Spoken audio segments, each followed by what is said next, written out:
कक्षा 12 प्रथम सत्र में आने वाली कविता है एक कम कविता, जो विष्णु खरे द्वारा लिखी गई है। कविता के कुछ प्रमुख बिंदु जान लेते हैं। कविता विष्णु खरे द्वारा लिखी गई है।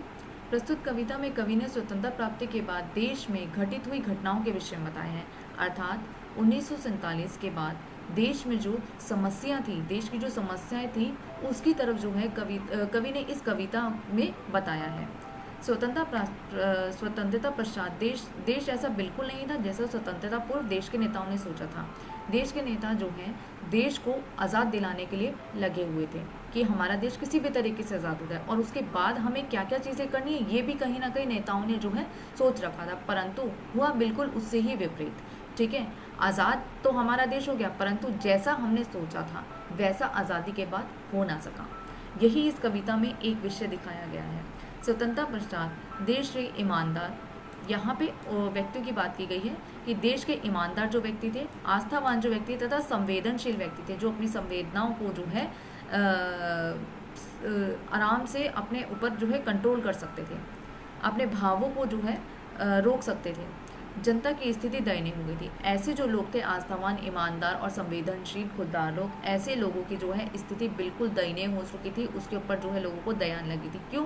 क्योंकि वे हो गए थे शोषण का शिकार, उनका शोषण किया जाने लगा था। क्यों किया जाने लगा था? केवल छोटी सी समस्या कि ये लोग जो है भ्रष्ट नहीं हुए, क्योंकि अगर ये भ्रष्ट होते तो ये ईमानदार नहीं होते, ये आस्थावान नहीं होते, ये संवेदनशील नहीं होते, पर क्योंकि ये व्यक्ति ईमानदार है इसलिए ये भ्रष्ट नहीं है।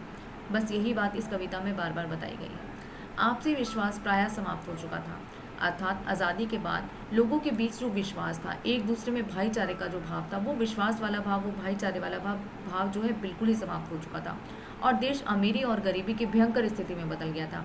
मतलब आधा देश तो हम मान लेते हैं कि गरीब हो गया और आधा जो है अमीर हो गया। कैसे हो गया? अमीर व्यक्ति का मतलब यहाँ पे बताया गया भ्रष्ट व्यक्ति, और गरीब व्यक्ति वो है जो ईमानदार है, आस्थावान है और संवेदनशील है, जो अपने सारे के सारे भावों को जो है अपने में संयम रखता है, अपने आप को जो है बहुत ज़्यादा कंट्रोल करके रखता है कि पता मुझे सब कुछ है पर मैं भ्रष्ट नहीं बन सकता क्योंकि मैं ईमानदार व्यक्ति हूँ।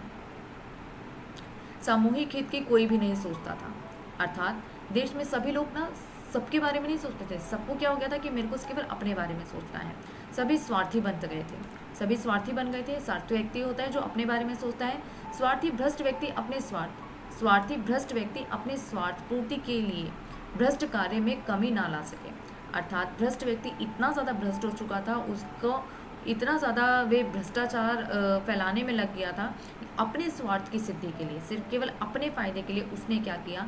थोड़ा सा भी कहीं नहीं सोचा उसने कि मैं अब जो है रुक जाऊँ, मैं अब जो है मुझे संभल जाना चाहिए, अब मेरे को जो है भ्रष्टता को नहीं फैलाना चाहिए। उसने क्या किया है? उसने बहुत ज़्यादा शोषण किया है, भ्रष्ट कर दिया उसने पूरे के पूरे समाज को, पूरे के पूरे देश को, और अपने स्वार्थ की पूर्ति उसकी कभी भी नहीं हुई। ऐसी होड़ लग गई थी लोगों के बीच में कि मुझे सबसे आगे जाना है, अर्थात पैसा कमाना है, अमीर से अमीर बनना है। तो एक दौड़ सी लग चुकी थी जो सब एक दूसरे से भाग रहे थे, और इसी कारण जो है सामूहिक हित भी खो गया और जो है लोगों का एक दूसरे से विश्वास भी हो गया। सब लोगों को केवल अपनी सोचनी थी। कविता में कवि ने ईमानदार और निष्ठावान व्यक्तियों के पक्ष में खड़े दिखाई देते हैं।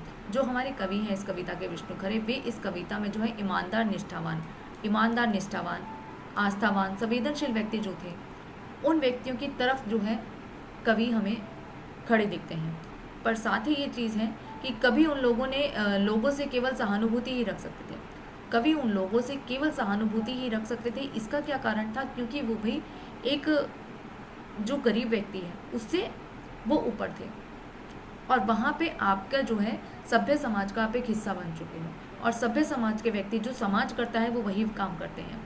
वो झुक के नीचे गरीब की मदद नहीं कर सकता, वो कह नहीं सकता कि तुम जो है उसके साथ गलत कर रहे हो, तुम उसका शोषण कर रहे हो, तुम्हें उसको गाली नहीं देनी चाहिए, तुम्हें उसको ऐसे नहीं बोलना चाहिए, वो तुम्हारे आगे हाथ फैला रहे तो तुम उसे भीख दो, पर उसको बुरा भला मत कहो। ऐसा ये नहीं कह सकते। क्यों? क्योंकि ये उसी समाज का हिस्सा है और इन्हें उसी समाज में रहना है। अगर इसने आगे बढ़कर गरीब की सहायता कर दी, गरीब की इन्होंने हिमायत ले ली, तो क्या होगा कि अमीर व्यक्ति जो है उनकी नज़र में कवि भी जो है कुछ नहीं रह पाएंगे। कवि अपना जो सभ्य समाज में अपना जो रुतबा है, अपना जो उनका स्टेटस होता है वो कम हो जाएगा। इसलिए कवि सहानुभूति रखकर भी उनका साथ नहीं दे पाते और इसी कारण वो जो है खुद को कोसते हैं। बहुत बार ऐसा होता है कि हम आगे बढ़कर लोगों की मदद करना चाहते हैं, पर हाँ, हमारा सभ्य समाज या हम इतने ज़्यादा अपने आप को ऊंचे तबके का मानने लगते हैं कि हमें लगता है कि किसी की मदद करने से हम छोटे हो जाएंगे, समाज में हमारा जो है नाम खराब हो जाएगा कि हमने जो है एक छोटे व्यक्ति की मदद कर दी। अब इसकी व्याख्या कर लेते हैं।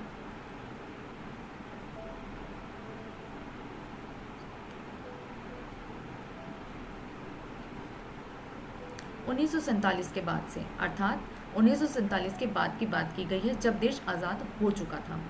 इतने लोगों को इतने तरीकों से, कवि कहते हैं, यहाँ कवि के द्वारा कहा गया है कि इतने लोगों को इतने तरीकों से, मतलब बहुत सारे लोगों को बहुत सारे ही तरीकों से आत्मनिर्भर बनते देखा है, माला माल और गतिशील होते देखा है। आत्मनिर्भर का अर्थ होगा कि मतलब उसने अपने आप में ही अपने आप को उसने खुद ऊपर बढ़ाया है, अर्थात वो आत्मनिर्भर बना है पैसे से। पैसे के बिना व्यक्ति आत्मनिर्भर नहीं है, वो अपने सहारे अब जी रहा है, अपना उसने किसी भी तरीके से पैसे कमाए और कोई भी गलत काम किया, वो मालामाल तो बन गया ना, बस यही काफ़ी था उनके लिए। तो आत्मनिर्भर, मालामाल और गतिशील होते देखा है, अर्थात तेज़ी से उनको आगे बढ़ते हुए देखा है, मैंने मालामाल होते देखा है बहुत सारे लोगों को और बहुत सारे तरीक़ों से, केवल सिर्फ 1947 के बाद से ही, आज़ादी के बाद से ही। कि अब जब आगे कोई हाथ फैलाता है, कवि बताते हैं कि जब हमारे आगे कोई हाथ फैलाता है या मेरे आगे कोई हाथ फैलाता है तो क्या होता है। हाथ फैलाने का मतलब यहाँ पे है भिखारी से, कि कोई मुझसे कोई चीज़ मांग रहा है, ठीक है, हाथ फैलाता है 25 पैसे एक चाय या एक रोटी के लिए, तो जान लेता हूँ, ठीक है। भिखारी जो है वो क्या मांग रहा है कि एक 25 पैसा दे दो मुझे, एक कप चाय पिला दो या रोटी दे दो। भिखारी जो ये सब चीज़ें मांग रहा है, उसके लिए वे कहते हैं कि जब मेरे आगे कोई भी हाथ फैलाता है और वो क्या कहता है कि 25 पैसे के लिए हाथ फैला रहा है, वो चाय के लिए हाथ फैला रहा है, वो या 2 रोटी के लिए हाथ फैला रहा है, तो मैं समझ जाता हूँ, अर्थात मैं जान लेता हूँ मेरे सामने एक ईमानदार व्यक्ति खड़ा है। यहाँ पे ये उस गरीब व्यक्ति, उस भिखारी व्यक्ति को मान दे रहे हैं। वो कह रहे हैं कि मैं समझ जाता हूँ, मैं मान लेता हूँ, जो भी व्यक्ति ने अगर मेरे आगे आके हाथ फैलाया है तो ये व्यक्ति जो है ये ईमानदार है। वो औरत हो, आदमी हो या कोई बच्चा हो, मैं ये समझता हूँ कि वो एक ईमानदार व्यक्ति है।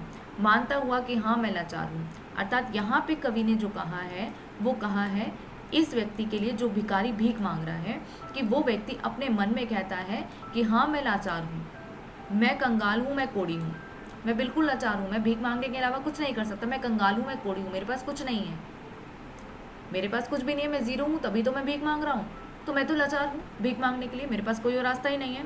या मैं भला चंगा हूँ, मैं ये भी मान लेता हूँ कि मैं भला चंगा हूँ, या मैं कामचोर हूँ, एक मामूली धोखेबाज, ठीक है, मैं ये सब हूँ।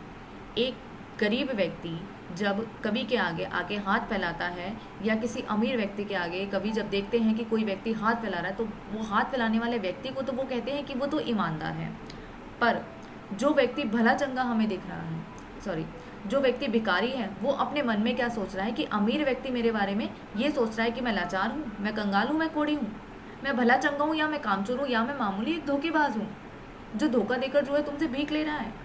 तुम मेरे बारे में ये सब कुछ सोच सकते हो, मुझे इसमें कोई एतराज़ नहीं है, ऐसा भिखारी के मन में चल रहा होगा, ऐसा कवि बता रहे हैं।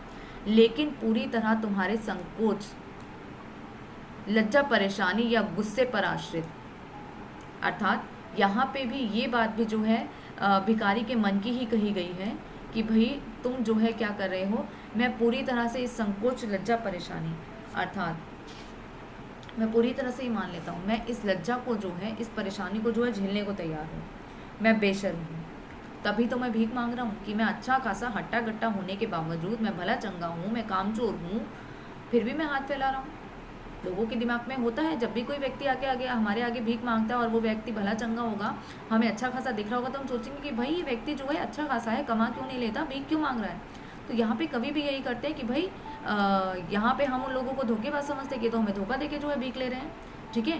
भीख मांगता वो व्यक्ति है जो बिल्कुल लाचार हो, जिसके हाथ पैर ना काम करे हो, जो बिल्कुल ही कंगाल हो, कोढ़ी हो, जिसके पास कोई और रास्ता ही ना। पर एक अच्छे खासे हाथ पैर वाले व्यक्ति को जो है क्या ज़रूरत पड़ गई जो भीख मांगने की। तो यहाँ पे वो भिखारी कहता है कि मैं इस लज्जा को जो है झेलने को तैयार हूँ, तुम मेरे बारे में ये सारी बातें जो है आराम से सोच सकते हो, तुम सोचो, मैं तुम्हारे इस गुस्से पर आश्रित, मैं तुम्हारे इस गुस्से पर भी आश्रित हूँ। कई बार क्या होता है, भिखारी के ऊपर कुछ लोग जो है गुस्सा कर देते हैं। अमीर व्यक्ति के आगे जब वो हाथ फैलाता है तो कई बार उसको गाली गलौज दे देते हैं, उसको उल्टा सीधा कहा जाता है, उसको अपशब्द कहा जाता है, उसको धुतकार दिया जाता है, उसको मार दिया जाता है, उसको धक्का दे दिया जाता है।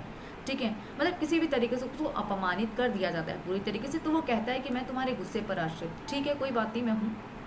पर एक चीज़ है, वो क्या है, वो बताता है कि मैं तुम्हारे सामने बिल्कुल नंगा, निर्लज्ज और निराकांक्षी हूँ।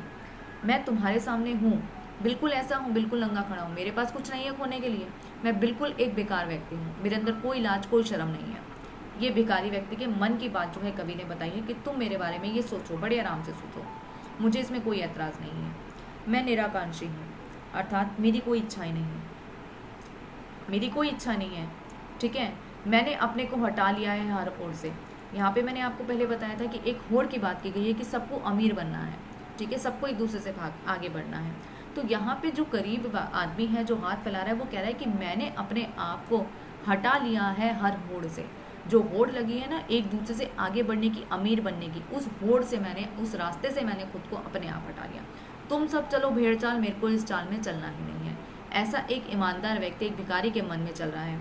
मैं विरोधी, प्रतिद्वंदी या हिस्सेदारी नहीं, मैं तुम्हारा विरोधी प्रतिद्वंदी नहीं हूँ, मैं तुम्हारा विरोधी नहीं हूँ अमीर से अमीर बनने की होड़ के अंदर।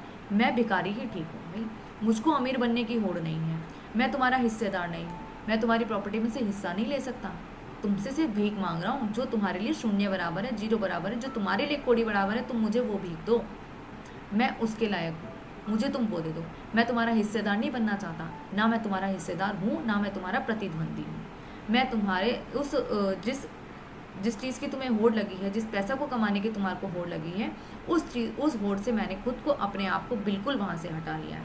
मुझे कुछ देकर या ना देकर, मुझे कुछ देकर, यहाँ भिखारी के लिए शब्द का प्रयोग किया गया है मुझे, कि मुझे कुछ देकर या ना देकर भी तुम कम से कम एक आदमी से तो निश्चिंत रह सकते हो। अर्थात यहाँ पे भिखारी कह रहा है कि भाई तुम जो है मुझे कुछ दो या ना दो, पर तुम्हें मैंने निश्चिंत ज़रूर कर दिया है। अब वो निश्चिंत मैंने तुम्हें कैसे किया है कि मैं ना तो तुम्हारा प्रतिद्वंदी बना, ना मैं तुम्हारा हिस्सेदार बना, और ना मैंने क्या किया है कि तुमको जो है अमीर बनने वाली जो होड़ लगी थी ना, जो लाइन लगी थी कि एक दूसरे से आगे निकल जाओ, मैंने उस होड़ से अपने आप को स्वयं ही हटा लिया है। अब तुम इस बात से तो निश्चित रहो कि एक तुम्हारा कॉम्पिटिटर जो है हट चुका है, तुम्हारा जो प्रतिद्वंदी है वो है ही नहीं, क्योंकि मैंने स्वयं ही अपने हथियार डाल दिए कि भाई मेरे को नहीं करना। क्यों नहीं करना? क्योंकि मैं एक ईमानदार व्यक्ति हूँ, मैं भ्रष्ट व्यक्ति नहीं बन सकता। मैं केवल अपने स्वार्थ के लिए लोगों का नुकसान नहीं कर सकता, मैं केवल अपने स्वार्थ के लिए लोगों का शोषण नहीं कर सकता, मैं भ्रष्ट व्यक्ति नहीं बन सकता। मुझे ईमानदार रहने दो। मैं हाथ फैलाकर, मैं ये मानकर बहुत खुश हूँ कि तुमने मुझे लाचार समझा, तुमने मुझे कोड़ी समझा, तुमने मुझे धुतकारा, तुमने मुझे भला चंगा समझकर भी ये कहा कि मैं तुम्हें धोखा दे रहा हूँ, तो कोई बात नहीं, मैं तुम्हें धोखा दे रहा हूँ, पर मैं तुम्हें एक बात से निश्चिंत कर देता हूँ, मैं तुम्हारी ये चिंता दूर कर देता हूँ कि मैं तुम्हारे उस कंपटीशन में जो तुम अमीर बनने के पीछे जो भाग रहे हो, एक दूसरे से आगे बढ़ने की जिस लड़ाई में तुम चल रहे हो, उस लड़ाई में मैं तुम्हारे साथ नहीं हूँ। तो तुम ये सोचो कि तुम्हारा एक कॉम्पिटिटर जो है ख़त्म हो चुका है, तो इस बात की निश्चिंतता तो मैंने तुम्हें दे दी। तुमने मुझे कुछ दिया नहीं दिया, तुमने मुझे धुतकारा, तुमने मेरे बारे में गलत सोचा, कोई बात नहीं, तुम करते रहो, तुम मुझे कुछ दो, चाहे तुम मुझे ये गालियाँ भी मत दो, चाहे तुम मुझे भीख भी मत दो, तुम मुझे कुछ भी मत दो, पर मैंने तो तुम्हें निश्चिंत कर दिया ना। तो ये सबर वाला जो भाव है, ये यहाँ पे कवि ने दिखाया है कि एक गरीब व्यक्ति जो भीख मांग रहा है, उसने जो है एक अमीर व्यक्ति को छोड़ दिया कि तू आज़ाद है, तू जा, तू लड़, तू अमीर बन, मेरे को तेरे साथ अमीर बनने का, तेरे जैसा भ्रष्ट बनने का मुझे कोई शौक नहीं। तो यही बस इस कविता में बताया गया।